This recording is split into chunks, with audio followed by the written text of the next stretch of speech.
को powered by techno.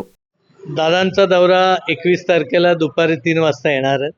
3 नंतर सावर्डकाने आता इथे चिपळूणमध्ये अशी जागा नाही की चिखल असल्यामुळे थोडीशी अडचण आहे, त्यामुळे सावर्ड्याला हेलिपॅड आपण केलं आहे. सावर्ड्याला पहिलं स्वागत होईल, त्यानंतर पॉवर हाऊसला होईल, त्यानंतर आंबेडकर डॉक्टर बाबासाहेब आंबेडकरांच्या पुतळ्याला हार घालून तिथून आपली भव्य अशी बाईक रॅली निघणार आहे, ज्यामध्ये तरुण कार्यकर्ते यांचा सहभाग खूप युवक काँग्रेसच्या माध्यमातून असणार आहे. आणि ती बाईक रॅली गेल्यानंतर आपल्याला छत्रपती शिवाजी महाराजांच्या नवीन आता उभारलेल्या सगळ्याची पाहणी करून छत्रपतींना पुष्पहार अर्पण करून त्याचबरोबर पुढे देखील बैरीच्या इथं जाऊन दादा सभास्थानी येतील.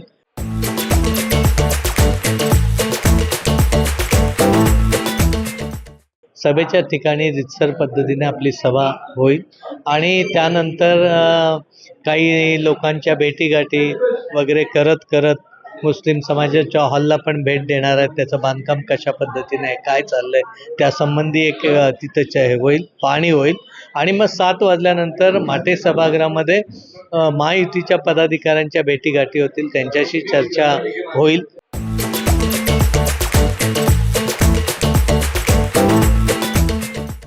त्यानंतर ज्या लोकांना दादांशी भेटायचं आहे, उदाहरणार्थ काजू उत्पादक, आंबा उत्पादक शेतकरी आहेत, काही शेतीच्या पीक विम्याच्या संबंधी काही अडचणी आहेत, काही इतर प्रश्न आहेत, ज्याबरोबर आपल्याला माहिती आहे की ब्ल्यू लाईन रेड लाईनची निगडीत असेल, आपल्या इथं जे काम करायचं आहे जलसंपदाच्या माध्यमातून त्यासंबंधी असेल, व्यापारी वर्गाचं असेल, डॉक्टर वर्गाचं असेल, किंवा वकिलांचं काही प्रश्न असतील, किंवा रिक्षावाल्या संघटनेचे काही विषय आहे, विशेषतः RTOशी निगडीत आहेत काही विषय, ह्यांना ज्यांना भेटायचे त्यांची सगळ्यांना मी भेट घालून देणार आहे की जेणेकरून हे सर्वसामान्यांचे प्रश्न सोडवणं खूप गरजेचं आहे.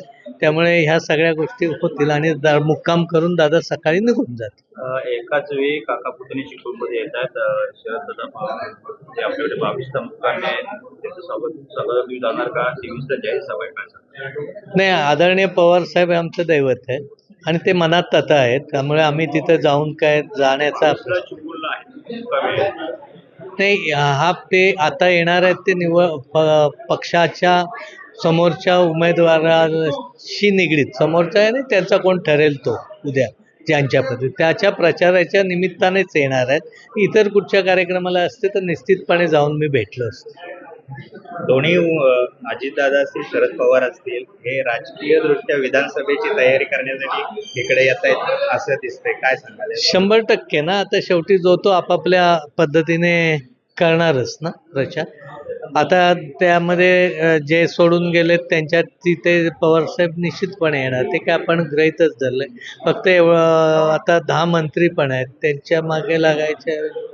पक्षनिरीक्षक बबन कदम असे म्हणाले की संपर्क निर्माण करण्याचा प्रयत्न केला जातोय, काही जे सोडून गेले ते पुन्हा येऊ शकतात असं वक्तव्य केलं. आता त्यांनी काय म्हटलं याच्यावर मी उत्तर द्यावं असं काही अपेक्षित नाही. त्यांनी काय म्हटलं असेल तो त्यांचा विषय आहे, पण संभ्रम कोणाकडून निर्माण करत असेल तर त्यांनी ते सांगावं. त्यांनी हे अगदी छोट्या छोट्या गोष्टीचा जर बाऊ करून संभ्रम असेल असं वाटत असेल तर आता काय त्यांच्या ह्याची आहे तो विषय, माझा काय निगडीत. कुठेतरी आता प्रशासनाचं पाठबळ जड दिसते, कारण इकडे आपण बघतो पहिला तर शरद पवार साहेब तुमच्या पक्ष भेटल्यानंतर शरद पवार साहेब तिथे सभा घेतात, काय हो, ज्यावेळी विरोधी पक्षाचे ज्यावेळी आपण भूमिका वेगवेगळी घेतल्यानंतर त्या पक्षाचे प्रमुख लोक निश्चितपणे येणार आहेत ना. जो तो आपापला पक्ष वाढवायलाच बसलाय ना. हे काय सार्वजनिक काय हे नाही ना, पक्ष संघटना वाढवायला प्रयत्न करणारच आहे. त्यामुळे त्यामध्ये वेगळं वाटायचं किंवा हे नाही ना, त्या 2 भिन्न गोष्टी आहेत. राजकीय गोष्ट भिन्न आहे, वैयक्तिक गोष्ट भिन्न आहे. सर तरी सुद्धा ह्या इलेक्शनकडे आपण कशा पद्धतीने बघताय? मला माझ्या सर्व सामान्य कार्यकर्त्यांवर प्रचंड विश्वास आहे. माझे कार्यकर्ते जरी काही समोरून किती आव्हानं आली किंवा काही आलं तरी ती पेलवून लावण्याच्या ताकदीचा हा इथला सर्वसामान्य कार्यकर्ता आहे. आणि माझी सर्वसामान्य शेवटच्या घटकापर्यंत माझी नाळ जुळलेली आहे. त्यामुळे मला त्या दृष्टीने सगळ्यांचा सपोर्ट निश्चित राहील.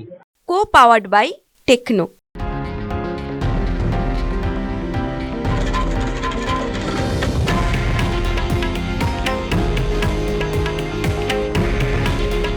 हे आहे देशातील नंबर 1 न्यूज नेटवर्क आणि आपण पाहत आहात TV9 मराठी.